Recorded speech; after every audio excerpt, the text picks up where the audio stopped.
here tonight. Thank you for coming out. It's wonderful to see you. And I couldn't help but say a few words before introducing the composer I've had the pleasure of working with over this last year, Coyne. This is Sean's senior recital, and you might have seen the symphony, the score, the musical score on the stand as you came in. This is immensely important. This evening is immensely important. In a world of such hectic energies and wild energies, commoditized energies for sale, energies to buy, to compose musical work in and of itself, to be a musician, is to raise a fist against the commercialization of our world and anything but the love and embrace of our fellow people. We have no space, us musicians, for the hatred and the bad feelings that sometimes seem to circulate. When we compose and when we perform and when we make music with others, when we sing and with others join in with our voice to create a voice, a meta voice for ourselves, this is the meaning of community. This is the meaning of speaking without language. This is the meaning of content without form. We're really together in a primordial expression of resistance against those forces that would push us down and that would square us away into a corner and not only tell us who we are, but tell us what we listen to and tell us who we love. This symphony tonight is a raised fist to that potentiality, to that possibility that we live with. It's easy to overlook the fact, for us musicians, that there are truths that only music can communicate, can convey. There are truths that are only accessible through music experience. This fact is what imparts the importance of the philosophy of music, or even the possibility of a philosophy of music. And when an individual seeks to excavate the depths of their experience and to lay them bare for the world and for other listeners to reflect upon and to commiserate with and to join in with, this takes chutzpah, this takes belly fire, guts of a kind that we don't often see in other disciplines. I'll just say that, other creative practices. Sometimes hearing the wrong note played is life and death for a composer. And that's the risk that we embrace every time any one of us performs a piece of music, composes a piece of music, listens to a piece of music. These are all actually quite risky and deeply philosophical experiences. Now, I've had the distinct honor of working with Sean over this last year, and the entire content of what I'm saying now is inspired by my interaction with Sean and by the ideas that he continually brings to the table. There were times, if Sean said that, wow, John, the symphony, I really set the bar high in writing this big work. I don't know if I can do it. I would say, remember Brahms. Brahms took 21 years to compose that first symphony. And then he wrote 3 more after that. 21 years. If Brahms at any point had said, forget it. If Brahms at any point had said, I am not up to this task, I'm going to write a shorter sonata for my friend on violin again, we wouldn't have the richesse that we have in our musical tradition. Sean will speak a little about that German strain in his own work. It's not for nothing that I mentioned Brahms as one of our great symphonists. I feel that these examples are some of the primordial bedrock of our strength and courage. Some of us, look far afield for our inspirations, and I've been delighted and impressed with Sean's grasp of the arc of Western art music. He's found ways to not only embrace the conventional and traditional in his work, while also deeply engaging prog rock, progressive rock of the 70s and 80s. You will hear some talk of Genesis and Phil Collins. You'll also hear talk of Wagner, all in the same breath. And if you know Sean, as I know, these things do not live in antagonism with each other in his world. These things complement each other, inform each other, and together interweave to create the singular, unique musical experience you're going to hear tonight. So once again, thank you for being here. We all really appreciate your presence.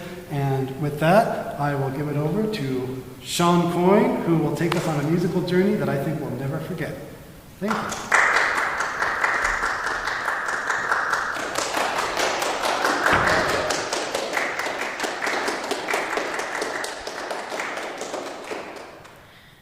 Thank you, Professor Forshee, and thank you all for coming tonight. I really do appreciate you coming upon this night for my senior recital.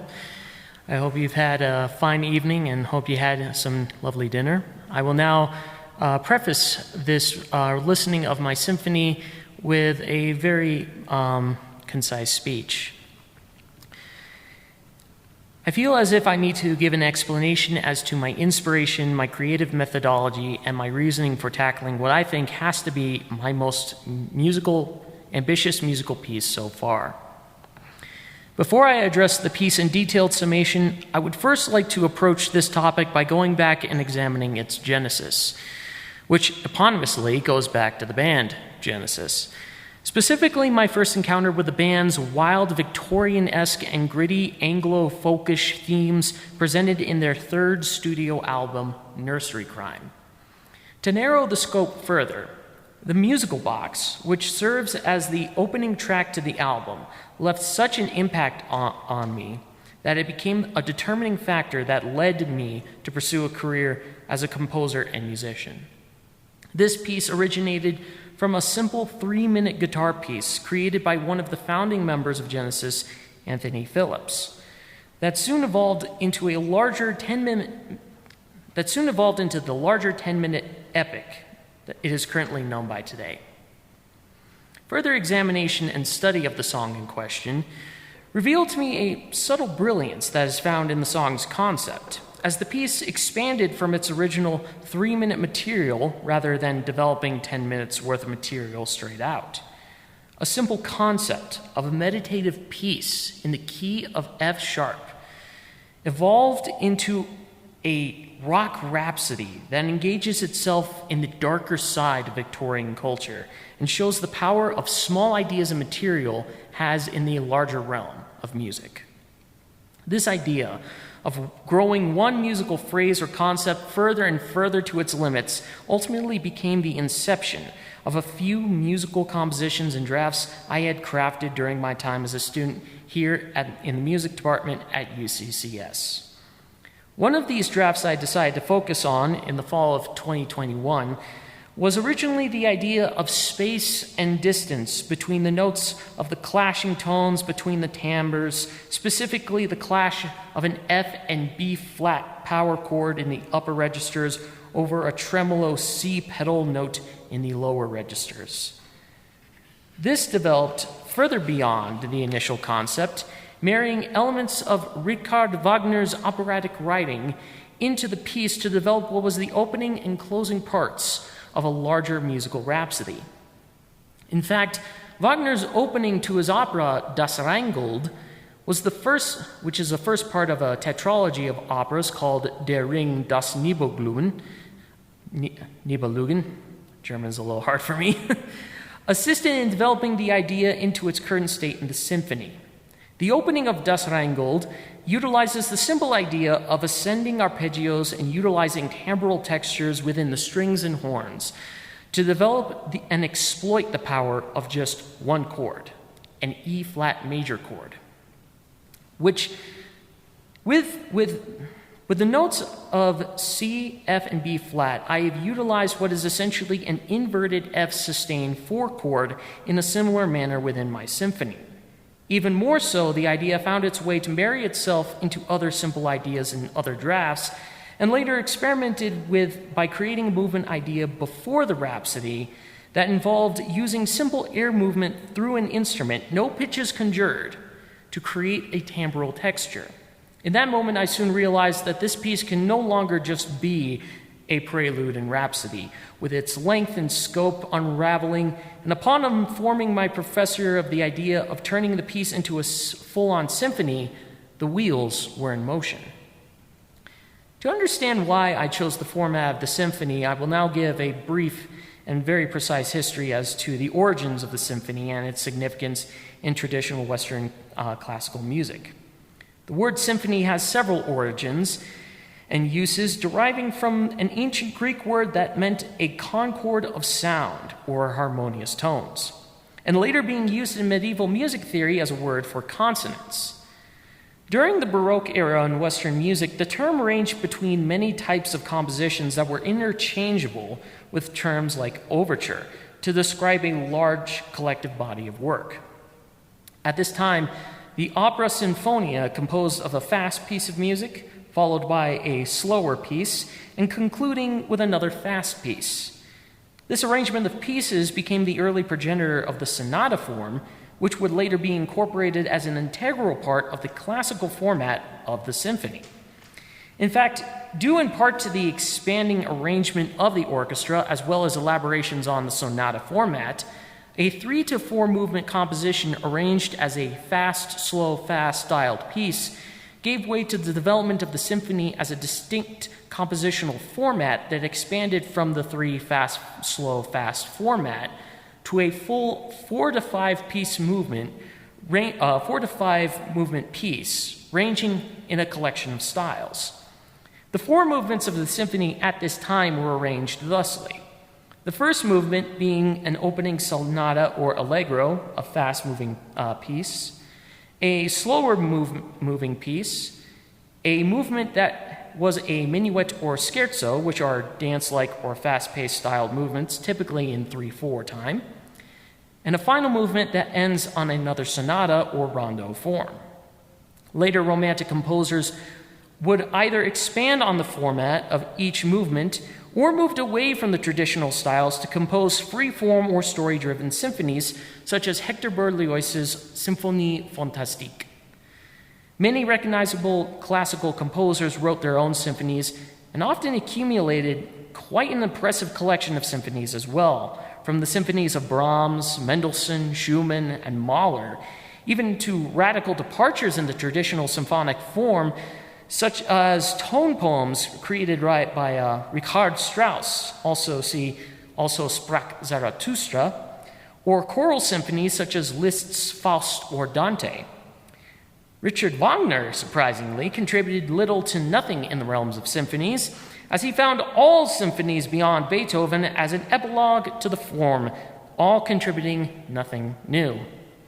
A sense of irony must arise from this revelation, as it was through Wagner's works that made me explore new avenues and sounds to contribute something new to the symphony.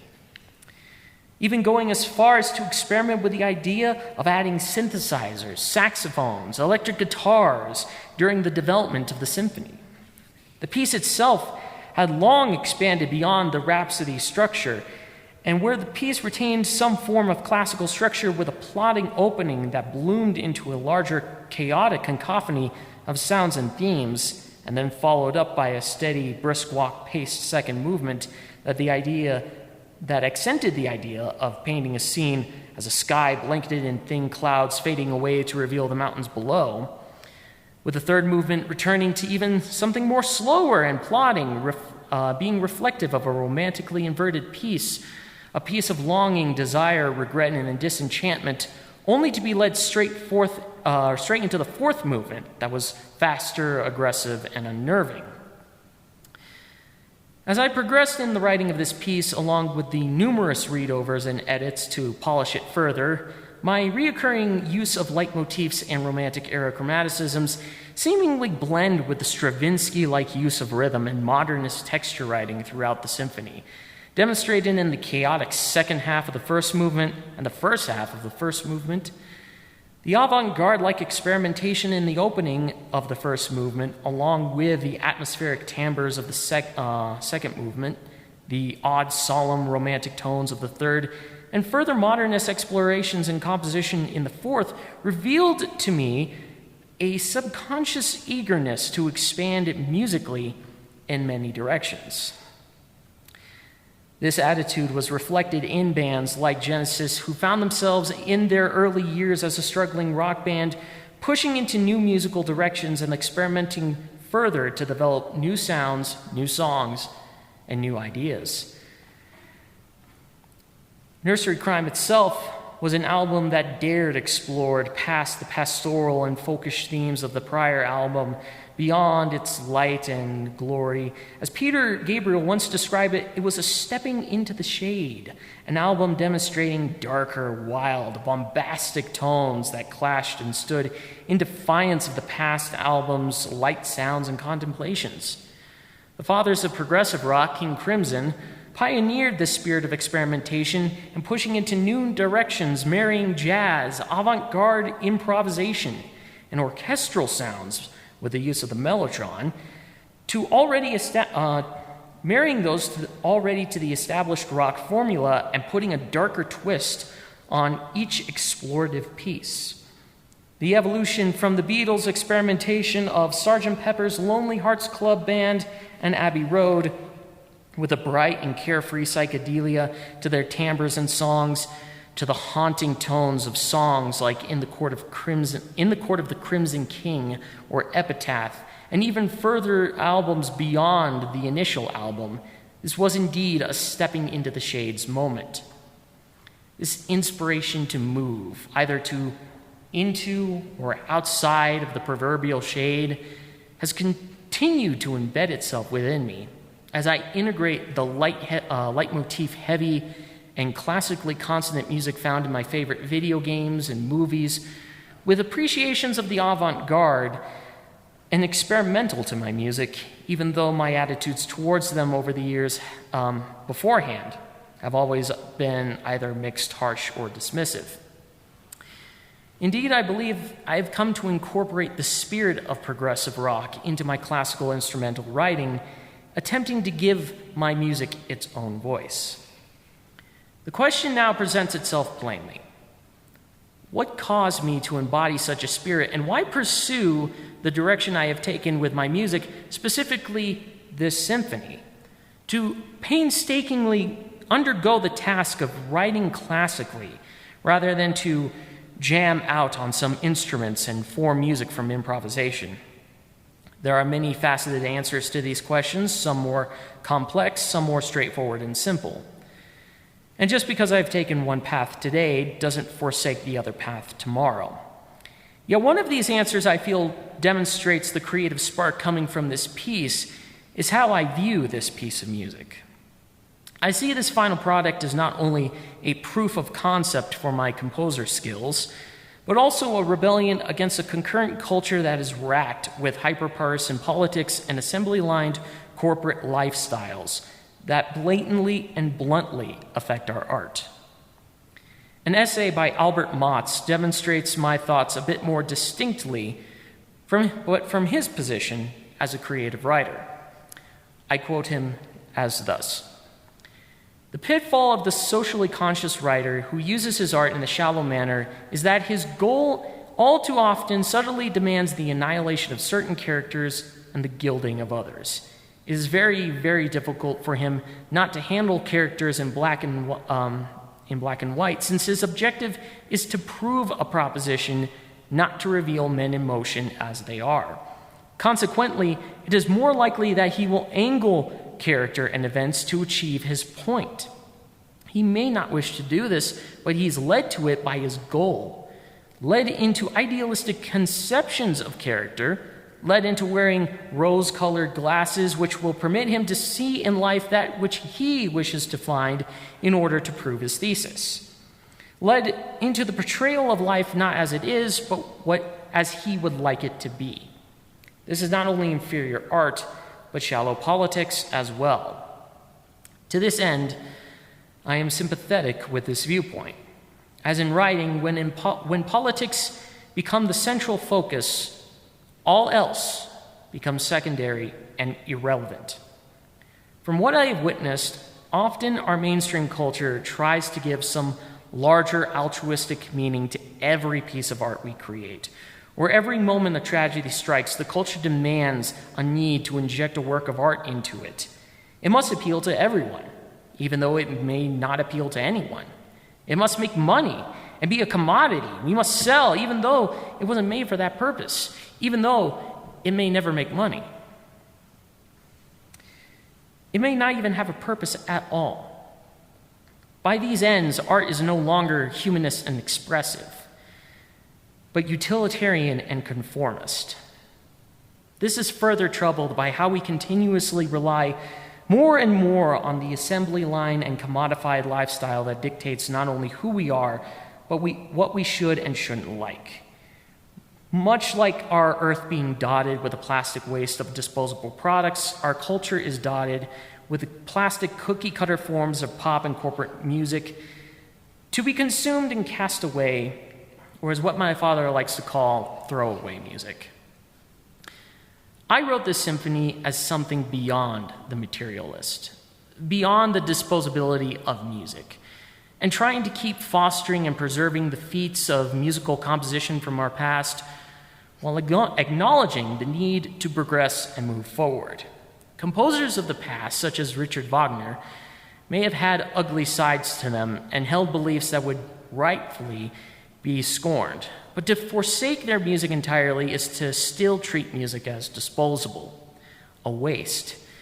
We progress their achievements further with an aim to be human, to be loving, to purify our spirits and hope rather than pollute it with vice and hatred.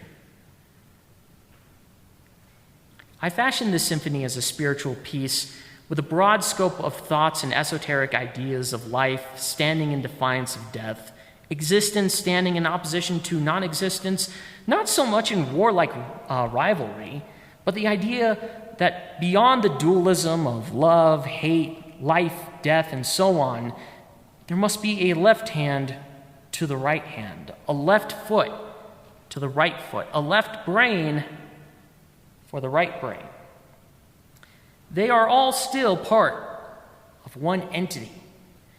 This, in turn, is what compromises the first movement of my symphony, the origin of creation and the idea of existence beyond simplistic dualism. The three movements succeeding the first movement centers, in some regard, the idea of a character that is faced with a conflict of self. The second movement fixates on said character who reflects upon his youth and early life, standing small before the greater works of nature, the mountains. He begins contemplating himself. He has two selves, a good self and a bad self. He feels as if he cannot reconcile those two selves, as he was told all his life that his bad self must be quashed, killed, eradicated, so that only he can be his good self. But how can he? For his existence is dependent on both his selves existing. He cannot be perfect and good all the time. He is mortal. He's human. He's flawed. He'll make mistakes, be as fallible as all other mortals around him. He fears he'll only become his bad self, and his mind begins to fight itself, and his thoughts fade into reflecting on his life. This is where the third movement comes in. As the great joys of discovery in youth, the mistakes made along the way, and the dread of having no direction and squandering a youthful prime with trivial matters passes through the character's head. A small ticking, represented by pizzicato strings, haunt him as time creeps over himself, ever longing to finally chime his final bell. An elation of regret follows as the instruments swell up and down, with a theme of love bellowing over a dream of a harp, soon becoming a climax. He has longed for his fantasy, his companion, his desire for love over reckless youthful lust. Yet that ticking returns and the thoughts become heavy again, and even more heavy as the idea of an end to his pain was conceived. Was he becoming his bad self, or has he already become it? By this point, he makes himself face a choice of ending the conflict violently, ending his lively soul prematurely, or continuing and finding resolution in another way. Definitely sounds a bit like a Berliozian approach. The fourth movement is that resolution. With the first half being sporadic, unpredictable, and unresolved, it all fades as the choice is about to be made. And the chords soon strike a despair leitmotif in its ultimate form. It may end now. The symphony may end. It does not. A small and defeated relief settles before a twinkling of hope enters as an identity begins to creep into the character. His good self and bad self are just two parts playing off each other to make him a whole human, a better human, a human able to express more than just one emotion, one idea, or one thought. He can be more than just one thing, for he feels every emotion and tries to learn to accept those emotions as part of himself. The good and bad that changes his body, his mind, and his soul. What troubles crash upon his shores, he must learn to stop running and face the waves. And when those waves subside, a beautiful sun sitting on the horizon greets him, and he greets it in return. The symphony ends as the character realizes the greatness that is found in that balance of self, and to love and find peace is to see the faces of the great forces and spirits that came out of that chaos of creation. A hope of a resolution is always upon the horizon of a new day. Admittedly, this piece's contextual story is a bit personal and allegorical, mirroring much of my inspirations and experiences into the context of the music. Yet as I wrote the piece further and further, giving life to a symphony, I was giving life something outside of me. I had tried fighting it and reasoning with it, but I had to realize that it was a part of something beyond me. Something for the world now to take and embrace or reject as it saw fit. And much like creating life, it's an exhausting process, but my symphony gave me some pride, some hope, as I attempted to bring something spiritual into my symphony, that I would bring some long-needed catharsis to someone out in this world. A world that seems at odds with itself, always fighting with itself and never finding peace, a world longing for resolution. Tonight, I proudly present to all of you what is essentially a long esoteric statement in 4 movements. A movement of creation, a movement of inspiration, a movement of desperation, and a movement of resolution.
thank you. As I conclude tonight, I would like to personally thank Glenn Whitehead and the UCCS Orchestra for attempting to read and perform my symphony, which they hope to perform at they hope to perform it live at a later time and date. I thank the music department at UCCS and all the professors and faculty that have endured with me a very rough couple of years, and their support for my pursuits in music and my acoustic expression. I like to thank the students who came tonight or have given earlier feedback to my symphony. I thank the tech crew and organizers at the Yent Center for being patient with me and working with me to realize my recital. I thank those who had come to visit to listen to me, to hear me talk and hear my symphony in its totality. I would like to also give thanks to Professor Anthony Tan, who has helped pull forth the composer within me and worked hard to be critical of my music writing and pushing my composing skills beyond their comfort zone. And I would also like to extend a thank you to Dr. Jane Rigler for being there when I started my compositional journey and really introducing me to a lot of wonderful new concepts and ideas that I have taken further with down the road in my compositions. And last but never least, I thank John Forshee for being there to motivate me to go beyond and pull my ideas as far past the conceptual phase and into its actuality. You have all been instrumental in my progress as a composer and musician, and I appreciate all of you for being here tonight and the work you've done behind the scenes to make this recital happen. Thank you. And thank you all for coming and listening to me talk and listening to this recording. Thank you.